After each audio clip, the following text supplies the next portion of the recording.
आज अध्ययन कर रहे हैं कक्षा 8 की सामाजिक विज्ञान की पाठ्यपुस्तक संसाधन और विकास से अध्याय 3 खनिज और शक्ति संसाधन के अंतर्गत भाग 15 में चर्चा करेंगे पाठ्यपुस्तक के महत्वपूर्ण प्रश्नों की। बशर्ते गत वीडियो जरूर देखिए। 14 भाग इस पाठ पर आधारित वीडियो आ चुके हैं, उनको देखने के उपरांत मेरे साथ पाठ्यपुस्तक के प्रश्नों पर चर्चा कीजिए। तो कॉपी पेंसिल लेकर हो जाइए तैयार। देखते हैं पहला सवाल क्या है। पहला सवाल है प्रश्न नंबर 1, निम्न प्रश्नों के उत्तर दीजिए। क्या है? प्रतिदिन आपके उपयोग में आने वाले 3 सामान्य खनिजों के नाम बताइए। बच्चों बहुत आसान सवाल है। पहले वीडियो में हमने चर्चा की थी कौन कौन से ऐसे खनिज हैं जो हमारे दैनिक जीवन में काम में आते हैं। बिल्कुल आप लिख सकते हैं कोयला है, खनिज तेल है। यहाँ मैं बता दूं जो जीवाश्म ईंधन होता है वही खनिज तेल है, जिसमें पेट्रोल है, डीजल है, केरोसिन है और कई उसके उत्पाद हम दैनिक जीवन में काम में लेते हैं। इसी तरीके से खनिजों में आप तांबा लिख सकते हैं, लोहा लिख सकते हैं। इनसे बने जो यंत्र होते हैं रसोई में काम में आते हैं, जिनका हम दैनिक रूप में जीवन में काफ़ी इनका इस्तेमाल करते हैं। नोट कर लीजिए 3 प्रमुख सामान्य खनिजों के नाम जो आपको यहाँ लिखने हैं। सिर्फ 3 ही पूछे हैं, कोयला, दूसरा खनिज तेल और तांबा। इसके अंतर्गत प्रमुख आप लिख सकते हैं, अन्य खनिजों के नाम भी आप लिख सकते हैं। अगला सवाल, अयस्क क्या है? धात्विक खनिजों के अयस्क सामान्यतः कहाँ पाए जाते हैं? अयस्क हमने बात की थी, खनिज पढ़े, खनिज कहाँ है? सैलों में है। पर सैलों में क्या है? डायरेक्ट तो हमें लोहा मिलता नहीं है, उसका क्या मिलता है? उसका अयस्क मिलता है। अयस्क का मतलब है बच्चों उसका रॉ मटेरियल, यानी कि उसको हम और कह सकते हैं।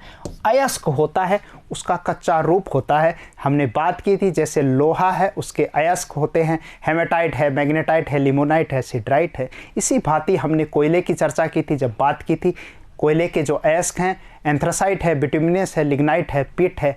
इसी भांति हमने एल्युमिनियम की चर्चा की थी, बॉक्साइट एल्युमिनियम का अयस्क है। तो समझ गए अयस्क क्या होते हैं? लिख लीजिए। सैल जिसमें खनिजों का खनन किया जाता है उसे क्या कहा जाता है? अयस्क कहते हैं। और ये कहाँ पाए जाते हैं? हमने चर्चा की थी कि सर्वाधिक जो कैसे सवाल पूछ रहा है, धात्विक खनिज पूछ रहा है आप लोगों से। तो धात्विक खनिज कहाँ पाए जाते हैं? बिल्कुल प्राथमिक सेलों में पाए जाते हैं। प्राथमिक सेल क्या है? आग्नेय सेलों को ही प्राथमिक सेल कहा जाता है। और उसके उपरांत कायंत्रित सेलों में भी धात्विक खनिज देखने को मिलते हैं। अगला सवाल, प्राकृतिक गैस संसाधन में संपन्न 2 प्रदेशों के नाम लिखिए। विश्व स्तर पर भारत के अंतर्गत भी लिख सकते हो, विश्व के संदर्भ में भी लिख सकते हो, जहां से प्राकृतिक गैस का दोहन किया जा रहा है। नेचुरल गैस कहां से निकाली जाती है? रूस का नाम लिख सकते हो, नॉर्वे का नाम लिख सकते हो, भारत के अंतर्गत गोदावरी बेसिन वाला इलाका लिख सकते हो, राजस्थान का इलाके का नाम लिख सकते हो, जो इसके अंतर्गत प्रमुखता से जहां गैस का, प्राकृतिक गैस का उत्पादन किया जा रहा है। नाम है रूस, नॉर्वे, यूनाइटेड किंगडम, नीदरलैंड प्राकृतिक गैस के मुख्य उत्पादक देश हैं। भारत के अंतर्गत जैसलमेर है, कृष्णा गोदावरी डेल्टा क्षेत्र है, त्रिपुरा का इलाका है, मुंबई के कुछ अपतटीय क्षेत्रों की बात हमने की थी, बॉम्बे हाई का हमने जिक्र किया था जहां से सबसे पहले खनिज तेल निकाला जा रहा है। रिफाइनरी की हमने बात की थी, डिगबोई पे चर्चा की थी। तो ये कई ऐसे सवालात हैं जिन पे हमने डिटेल में वीडियो में बात की हुई है। वीडियो को ज़रूर देखिएगा आप। अगला सवाल है, निम्न के लिए आप ऊर्जा के किन स्रोतों का सुझाव देंगे? यानी कि कुछ आपको विकल्प दिए गए हैं, वो विकल्प के आधार पर उन क्षेत्रों में किस तरीके की ऊर्जा का उपयोग करना एक बुद्धिमानी होगा उसके बारे में आपको इसमें बताना है। पहला है, आप अगर ग्रामीण क्षेत्रों में निवास कर रहे हैं तो बिल्कुल अधिकतर हमारे भाई बंधु ग्रामीण क्षेत्रों में निवास कर रहे हैं, तो वहाँ के लोगों के लिए एक सर्वोपरि साधन क्या है कि वहाँ पशुपालन करते हैं, खेती करते हैं। तो उसके जो अपशिष्ट पदार्थ होते हैं उनका उपयोग करके भारत सरकार के कई प्रोत्साहन से वहाँ क्या लगाया जा सकता है? बायोगैस लगाया जा सकता है। बिल्कुल, ग्रामीण क्षेत्रों में आप लिख सकते हैं वहाँ बायोगैस से आधार पर हम ऊर्जा उत्पादित और विद्युत उत्पादन कर सकते हैं। इसी भांति तटीय क्षेत्रों में अगर निवास कर रहे हैं, हमने बात की थी गुजरात से लेकर पश्चिम बंगाल तक के जो तटीय क्षेत्र हैं, 9 राज्य इसके अंतर्गत आते हैं। 7516.5 किलोमीटर लंबी हमने तटीय सीमा की बात की थी। उन इलाकों में क्या चीज़ हमने बात की थी, वहाँ बात करी हमने, वहाँ पवन ऊर्जा का इस्तेमाल किया जा सकता है। गुजरात का नाम आता है, महाराष्ट्र का नाम आता है, राजस्थान के कुछ इलाकों में भी लगाया जा रहा है, तमिलनाडु का नाम आता है। तो इसी तरीके से आंध्र प्रदेश का खमस की हमने चर्चा की थी। इसी भांति आप नाम लिख सकते हैं वहाँ पर पवन ऊर्जा और उन्हीं इलाकों में सौर ऊर्जा का भी इस्तेमाल कर सकते हैं। साथ के साथ वहाँ आप नाम लिख सकते हैं ज्वारीय ऊर्जा का इस्तेमाल भी कर सकते हैं। एक नाम और जोड़ सकते हैं, ज्वारीय ऊर्जा। ज्वारीय ऊर्जा का भी इस्तेमाल वहाँ कर सकते हैं। दुर्गा क्रीक, सुंदरवन हमने पढ़ा था, कच्छ के रन का इलाका पढ़ा था, जहाँ पे ज्वारीय ऊर्जा काम में ली जा रही है। शुष्क प्रदेशों की बात करें तो राजस्थान हमारा शुष्क प्रदेशों में आता है। तो राजस्थान के अंतर्गत क्या है, सूर्य का जो तप है वह बहुत सर्वाधिक होता है। तो सौर ऊर्जा और ख़ास की यहाँ पर पवन आधारित चक्कियाँ भी लगाई सकती हैं। पवन चक्कियाँ, जैसे राजस्थान में मैंने सीकर में हर्ष की पहाड़ियों का आपको उदाहरण दिया था, जहाँ पवन चक्कियों से भी विद्युत का उत्पादन किया जा रहा है। अगला सवाल है, 5 तरीके दीजिए जिनसे कि आप घर पर ऊर्जा बचा सकते हैं। ये ऐसा सवाल पूछा गया है बच्चों, जहां आपको अपने स्व विवेक से इस सवाल का उत्तर लिखना है। क्या है? ऊर्जा बचानी है, विद्युत बचानी है। कैसे? दिन का समय है, आप सूर्य की रोशनी में जाकर अध्ययन कर सकते हैं, स्वच्छ रहेगा, अच्छी वायु मिलेगी। इसी तरीके से बिना आवश्यक रूप से मोबाइल ना चलाएं, कंप्यूटर ना चलाएं। बिजली कहीं जल रही है दिन के समय तो उसे बंद कर दें। पंखा आवश्यकता है तो चलाएं, अन्यथा स्विच ऑफ कर दें। विद्यालय में भी ये विभिन्न सुझावों को आप लागू कर सकते हैं।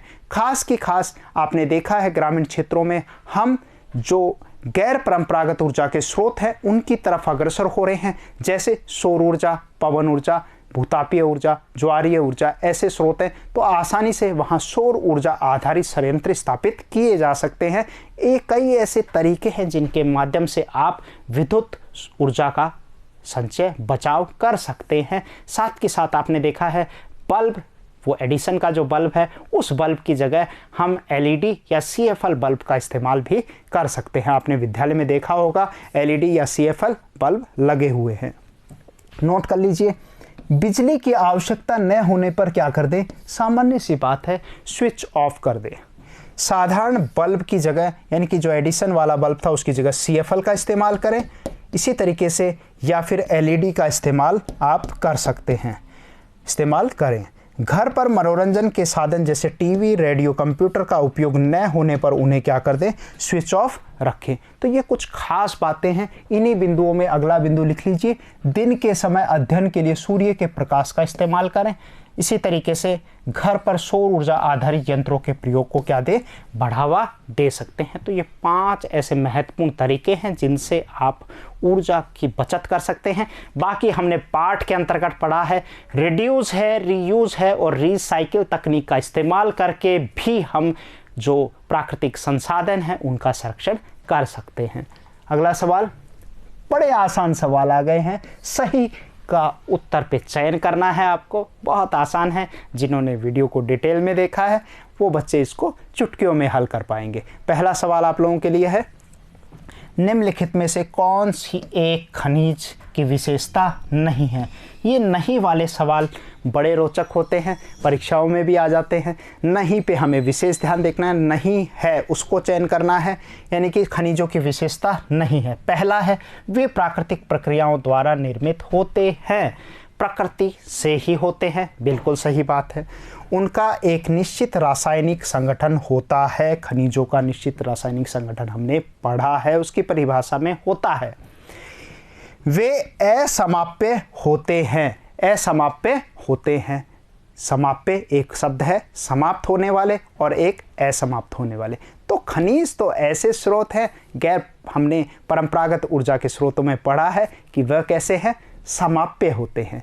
उनको लंबा समय नवीनीकरण के लिए लगता है। तो ये क्या है, ये जो विशेषता है, ये विशेषता इसकी नहीं है, इसको टिक कर लीजिए। आखिरी है उनका वितरण असमान होता है। ये बात बिल्कुल सही है कि पृथ्वी पर खनिजों का वितरण असमान रूप से उपलब्ध है। अगला सवाल देखते हैं, निम्नलिखित में से कौन विश्व में तांबे का अग्रणी उत्पादक है? तांबे का उत्पादक बताना है। बिल्कुल, आप लोगों ने अगर खनिज का वितरण का वीडियो देखा है, बड़ा डिटेल वीडियो है, बड़ा लंबा वीडियो है, उस वीडियो को आप देखिए। वहां हमने चर्चा की थी खनिजों का वितरण, चट्टानों के आधार पर भी पढ़ा और विश्व के संदर्भ में भी उसको पढ़ा है। तो सही उत्तर क्या है? जहां हमें तांबे को खोज निकालना है, तांबे का सही उत्तर है चिली। चिली का चुक्चिमाटा जो पठार है वह चिली का तांबे के लिए बड़ा प्रसिद्ध है। याद रखेंगे, चुक्चिमाटा पठार। अगला सवाल है, निम्नलिखित प्रक्रियाओं में से कौन सी आपके रसोई घर में द्रवित पेट्रोलियम गैस एलपीजी को संरक्षित नहीं करेगी? घर में आप रसोई गैस का इस्तेमाल कर रहे हैं, उज्ज्वला योजना का प्रयोग आप देख रहे हैं किस तरीके से घर घर में रसोई गैस आ गई है। अब आप ये देख रहे हैं कि वहाँ पर हम एलपीजी लिक्विड पेट्रोलियम गैस का इस्तेमाल कर रहे हैं। तो इनमें से कौन सी तकनीक ऐसी है जो हमें क्या करना है, संरक्षित गैस को नहीं करेगी, यानी कि गैस बचाने में उसका योगदान नहीं है? पहला ऑप्शन देखते हैं, पकाने से पहले दाल को कुछ समय भिगोएं। बहुत अच्छी बात है, माताएं बहनें ऐसा करती हैं, आपने देखा है परिवार में कि पहले भिगो लेने से वह गल जाती है और उसको ऊर्जा की बचत होगी। सही है। प्रेशर कुकर में खाना पकाना, ये भी बहुत अच्छी है, ऊर्जा की बचत, समय की बचत और गैस की भी बचत होती है।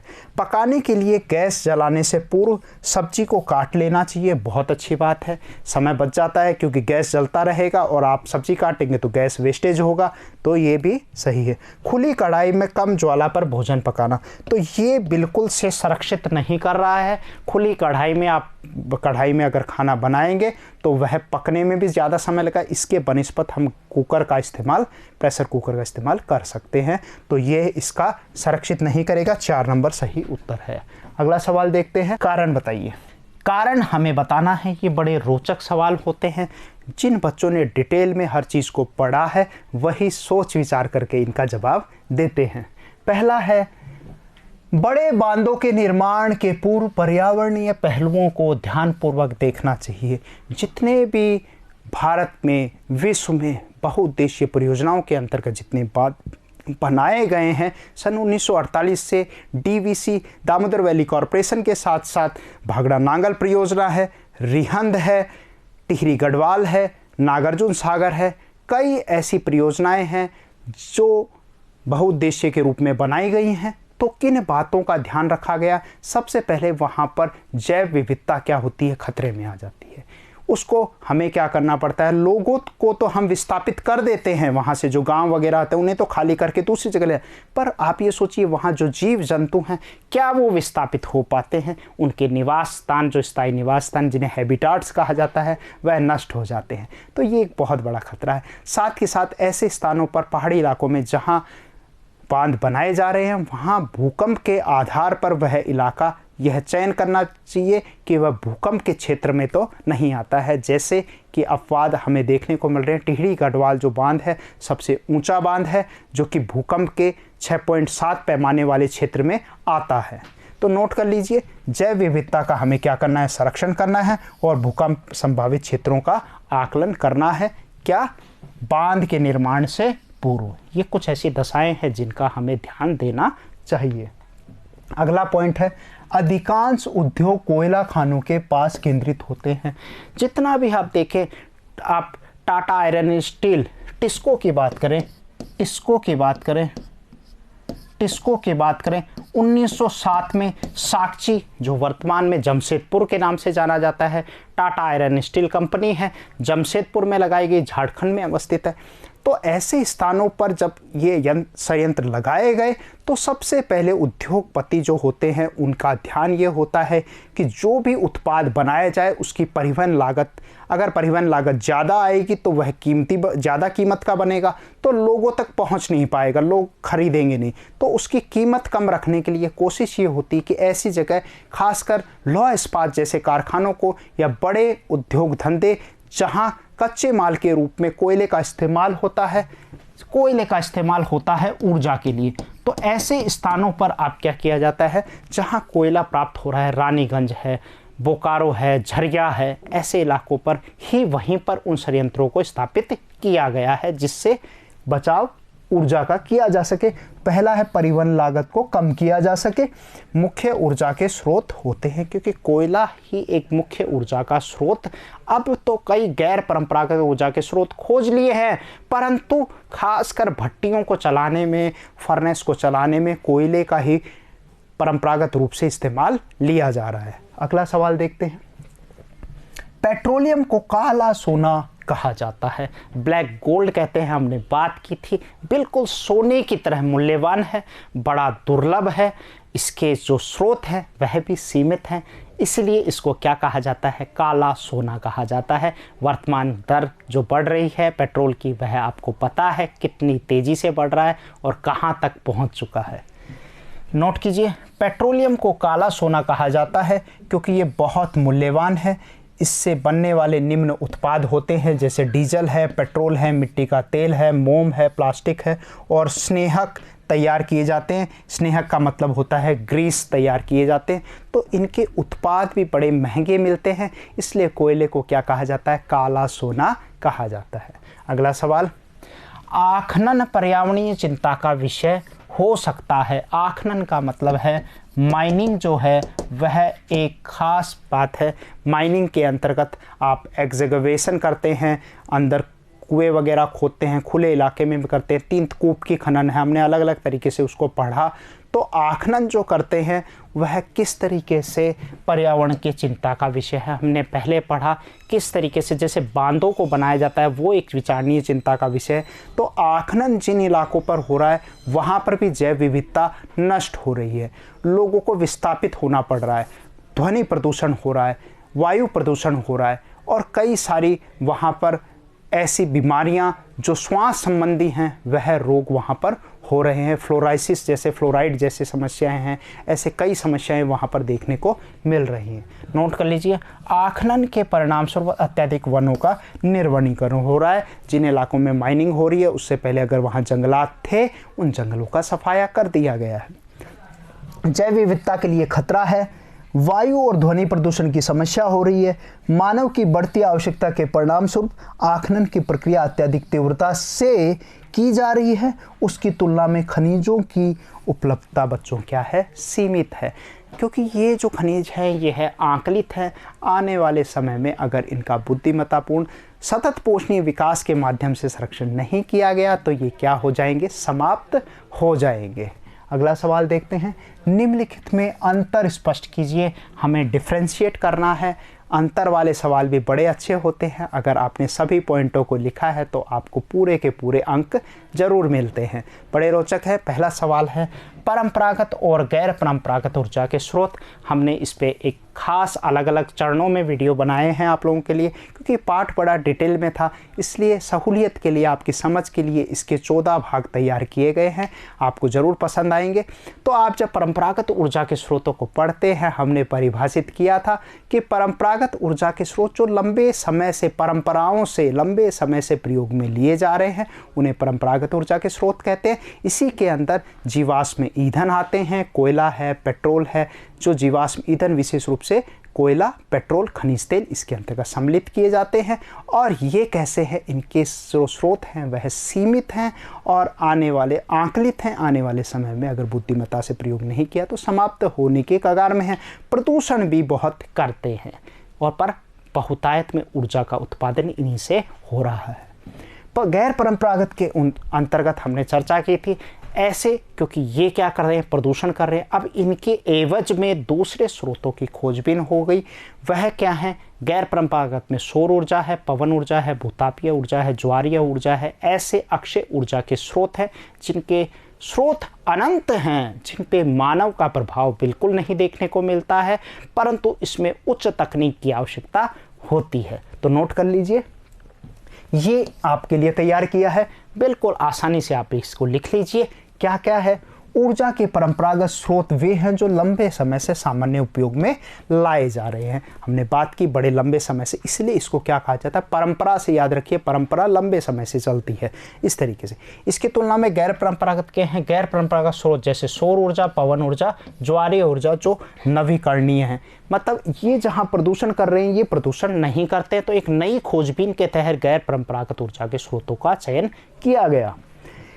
इसके अंतर्गत ईंधन और जीवाश्म ईंधन परंपरागत ऊर्जा के दो मुख्य स्रोत बताए हैं। क्या होते हैं? हमने पढ़े हैं, जीवाश्म ईंधन में कोयला है, पेट्रोल है, खनिज तेल इसके अंतर्गत आते हैं। ये कैसे हैं? सुप्राय हैं, लोगों को बड़ी आसानी से उपलब्ध हो जाते हैं, विस्तृत रूप से उपलब्ध हैं और बड़े इलाकों पर इनका दोहन हो रहा है।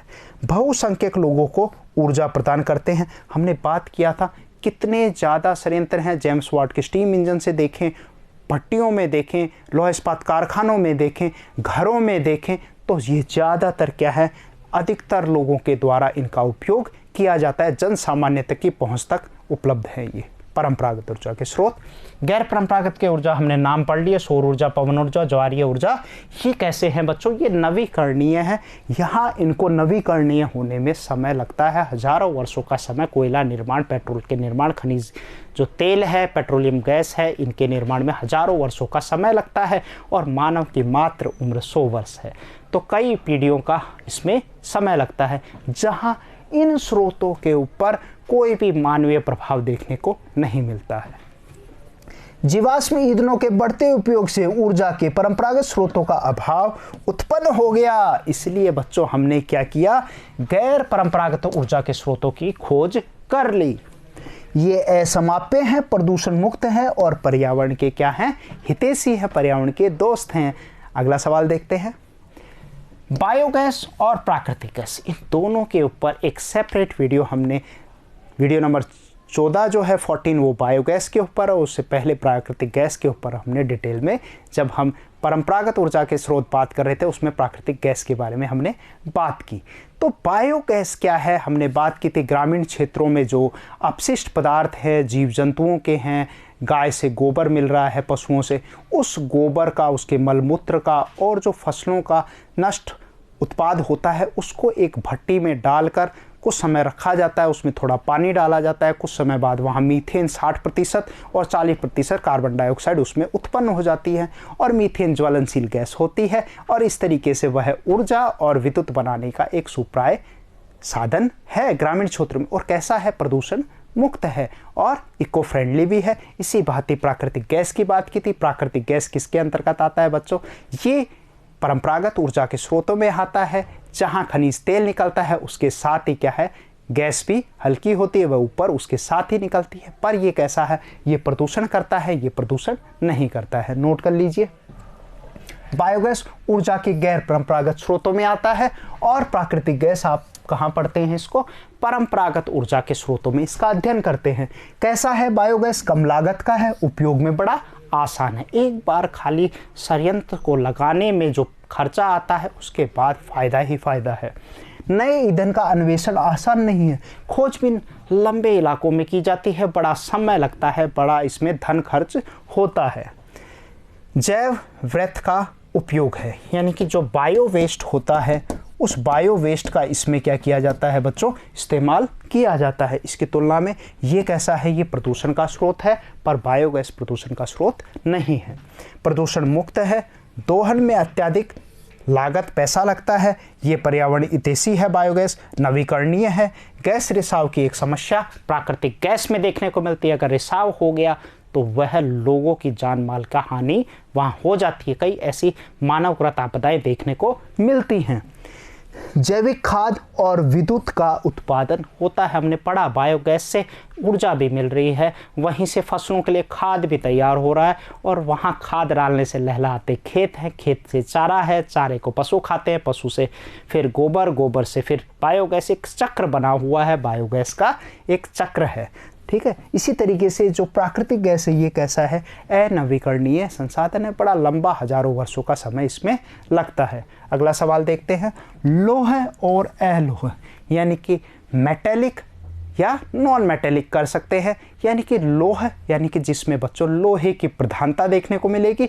लोहा है तो उसमें चमक होगी, उसको पीटा जा सकता है, वह विद्युत का चालक होगा, उसको कई सारे उसके उपयोग देखने को मिलेंगे। वहीं अलोह धातु होंगे, वहाँ पर क्या होगा, लोहे की प्रधानता नहीं देखने को मिलती है। देखते हैं क्या क्या इसका उत्तर है।